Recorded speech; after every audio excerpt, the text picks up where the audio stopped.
नमस्कार मित्रांनो, मी अमेय नाईक आपलं स्वागत करतो आपल्या लाडक्या युट्यूब चॅनलमध्ये म्हणजेच कोकणी झीलमध्ये। आजच्या ब्लॉगमध्ये मी दाखवणार आहे की कोकणातील सकाळ म्हणजे पहाट कशी असते आणि इथल्या माणसांचा दिनक्रम वगैरे कसा असतो। सो आता वातावरण बघा, सध्या पावसाचं आहे, थोडंसं धुकं पडलंय आणि पावसाने हलकी हलकी सुरुवात केली। सो वाजलेले आहेत बरोबर 6:45 आणि सकाळी उठून अंघोळ वगैरे करून आपला आजचा माझा प्लॅन होता की तुम्हाला कोकणातली सकाळ दाखवायची। अशी एक रम्य पहाट म्हणजे ही आपल्याला शहरात अनुभवायला तर मिळतच नाही, तुम्हाला पण माहितीच आहे।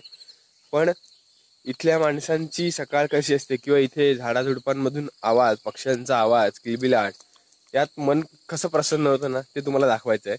सो आज असा मनात विचार आला की मस्त तुम्हाला सकाळ दाखवायची म्हणजे पहाट दाखवायची, कोकणातील एक रम्य सकाळ। तर मित्रांनो, कसं आहे ना, शहरात आपण बिल्डिंग्सने वेढलेल्या जंगलात म्हणजे सिमेंटच्या जंगलात राहतो, पण इथे कसं आहे, नॅचरल जे झाडं आहेत म्हणजे नॅचरल जी आपली इकडची बायोडायव्हर्सिटी आहे किंवा काही पक्षी, प्राणी, पशु, यात राहायला माणसाला खूप आवडतं। आणि आपण तुम्हाला तर माहितीच आहे, शहरातले आहोत।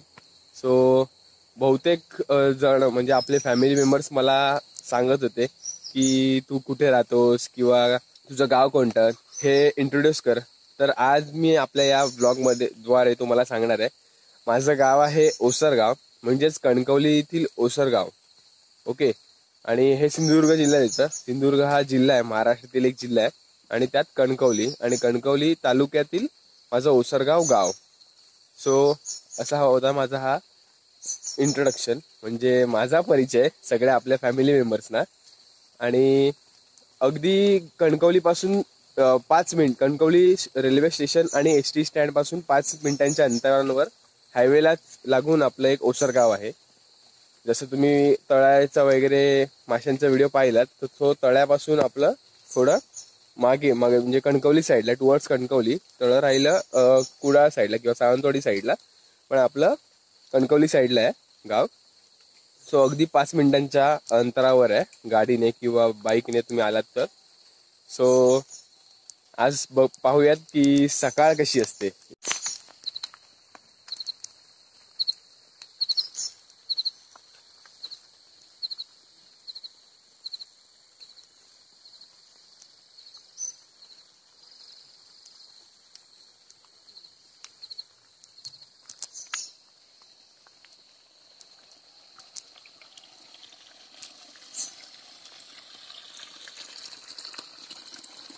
मित्रांनो, ही आजी आहे। आजी काय करतं? पाणी करतो कशा? बोलत अच्छा, बघा, आजीने शेण भरून झाली आहे आणि आता एक गम्याला ती शेण भरते। शेण खाई टाकतात आपण भरलं। हा, तर मित्रांनो, सकाळी बघा आजीचा दिनक्रम चालू होतो।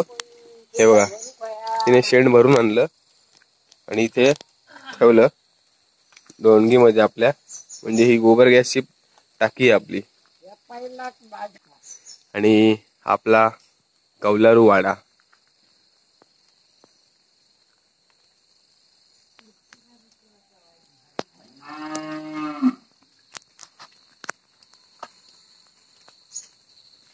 हे य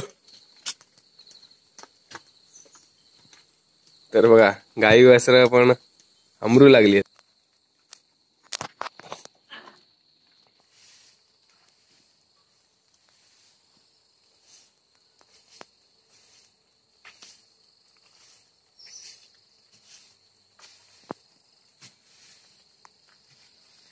तर बघा, सकाळी उठल्यावर काकांचा पण दिनक्रम असाच असतो की आमचा हा कोंबड्यांचा घूड, जसं घराच्या व्हिडिओमध्ये तुम्ही पाहिलातच, तो त्याची साफसफाई वगैरे करणे। हे बघा, आता सिस्टमॅटिक काम असतं कोकणातल्या माणसांचं।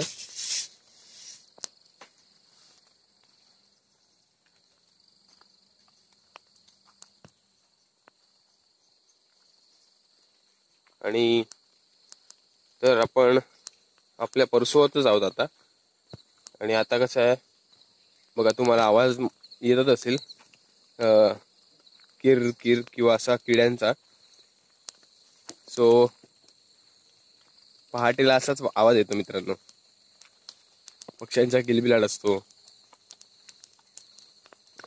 गाई वासरं हंबरत असतात कारण त्यांना चरायला सोडण्याची वेळ झालेली असते.